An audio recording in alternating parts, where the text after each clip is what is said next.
राज्यसभा चुनावों को लेकर आज का दिन काफी गर्मागर्म रहा। राज्यसभा में निर्दलीय उम्मीदवार कार्तिकेय शर्मा के पिता विनोद शर्मा ने बलराज कुंडू से मुलाकात की।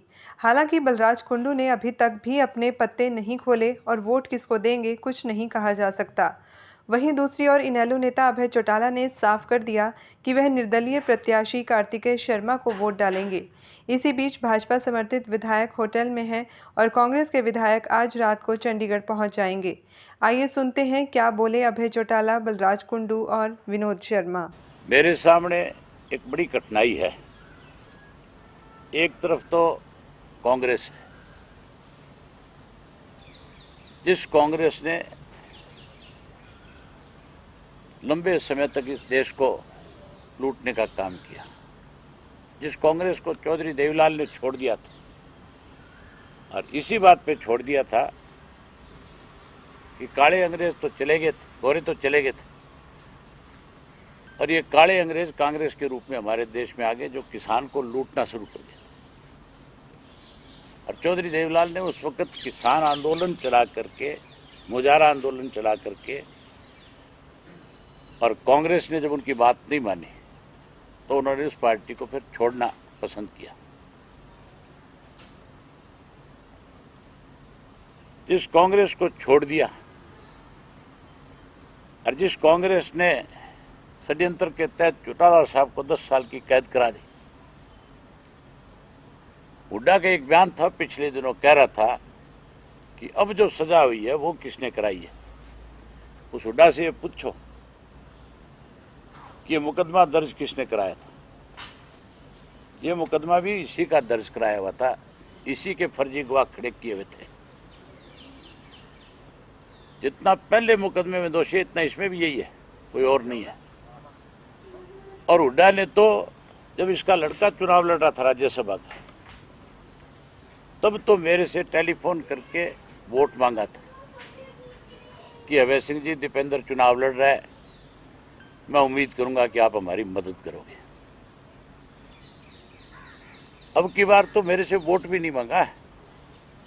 अब की बार तो मैंने अखबार के माध्यम से, सोशल मीडिया से ये देखा और पढ़ा कि हुड्डा ये कह रहा है कि अभय सिंह अपना स्टैंड स्पष्ट करे। जो आदमी शाही से लड़ा हुआ है, जिसने राजनीतिक तौर पे अनेक दफा बेईमानियां करी है, अपनी पार्टी के साथ दगा और धोखा किया, अपने साथियों को कमजोर किया है राजनीतिक तौर पे, वो मेरा स्टैंड पूछ रहा था कि मैं अपना स्टैंड क्लियर करूं। जब बेटा लड़ रहा था उस दिन स्टैंड नहीं पूछ रहा था मेरे से, उस दिन तो रिक्वेस्ट कर रहा था कि आपके वोट की मुझे जरूरत है। अब कह रहा है कि स्टैंड क्लियर करें, तो मान के चलो मेरा स्टैंड बड़ा क्लियर है। मैं किसी कीमत पे कांग्रेस को वोट नहीं दे सकता। अब रही बात अगले वोट की कि मैं वोट कहां दूं। अगर मैं वोट नहीं देता हूं तो उसका राजनीतिक लाभ जिस कांग्रेस पार्टी को मैं पहुंचाना नहीं चाहता उसको मिलता है, इसलिए मुझे वोट मेरा कास्ट करना पड़ेगा। अब तीसरा कैंडिडेट है एक जो इंडिपेंडेंट चुनाव लड़ रहा है, उसको भाजपा भी मदद कर रही है, जेजेपी भी कर रही है, इंडिपेंडेंट भी कर रहा है। मैं उसको इसलिए मदद करूंगा, इसलिए मैं अपना वोट उसको दूंगा कि चौटाला साहब जब जेल में थे तो अजय सिंह तो कहीं ना कहीं अपने राजनीतिक गणित बनाने लग गया था, अपने जोड़ तोड़ करने लग गया था, चौटाला साहब से किनारा करने लग गया था। उन वक्त में चौटाला साहब को अगर किसी ने सबसे ज्यादा उस जेल के अंदर अपनी एक जिम्मेवारी निभाई उनके साथ, तो मनु शर्मा ने निभाई थी। उसने अपनी तरफ से हर वक्त एक बाप बेटे के रिश्ते के तौर के ऊपर उनके साथ रहा। और अब जब ये चुनाव आया तो मनु शर्मा मेरे पास आए थे, चौटाला साहब से भी उन्होंने संपर्क किया और मैंने अपने साथियों को सारी बात से अवगत कराया कि भी इस वक्त में मुझे क्या फैसला लेना चाहिए। अगर मैं वोट नहीं डालूं तो सीधा फायदा मान के चलो कांग्रेस का, डालता हूं तो मेरे ऊपर कहीं ना कहीं आरोप भी लग सकता है कि मैंने भाजपा को, जेजेपी को समर्थन दे दिया। लेकिन मेरा ना तो बीजेपी को समर्थन है, ना मेरा समर्थन जेजेपी को हो सकता। मैंने तो इस नाते अपना वोट जो है कार्तिक को दूंगा कि मेरे फादर की जेल के अंदर 5 वर्ष तक उनके सामने उस उम्र में कोई दिक्कत ना आए।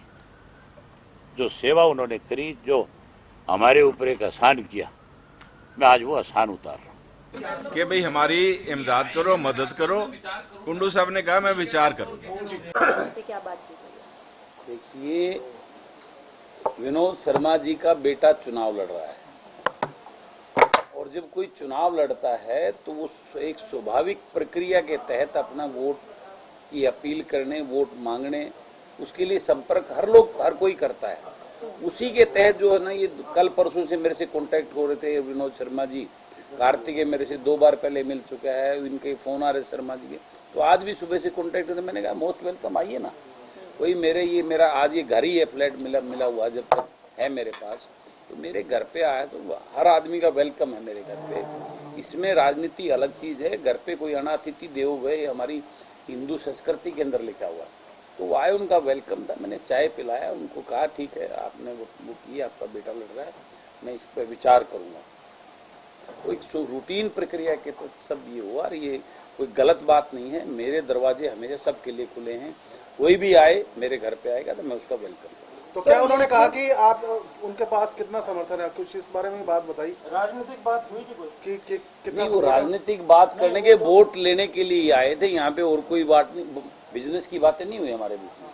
वो अपने बेटे के लिए वोट लेने मेरे पास आए थे। उसमें मैंने उन्होंने अपनी रिक्वेस्ट की, वोट मेरे से मांगी, एक स्वाभाविक प्रक्रिया के तहत है, इसमें कोई गलत नहीं है। एक रूटीन, मैं भी अगर इलेक्शन लड़ता हूँ तो मैं सबके पास वोट मांगने जाता हूँ, उसी के तहत वो आज वोट मांगने आए थे। मैंने उनका वेलकम किया, चाय पिलाई, और उसके बाद कहा चलो शर्मा जी आप आए, हम इस बारे में विचार करें।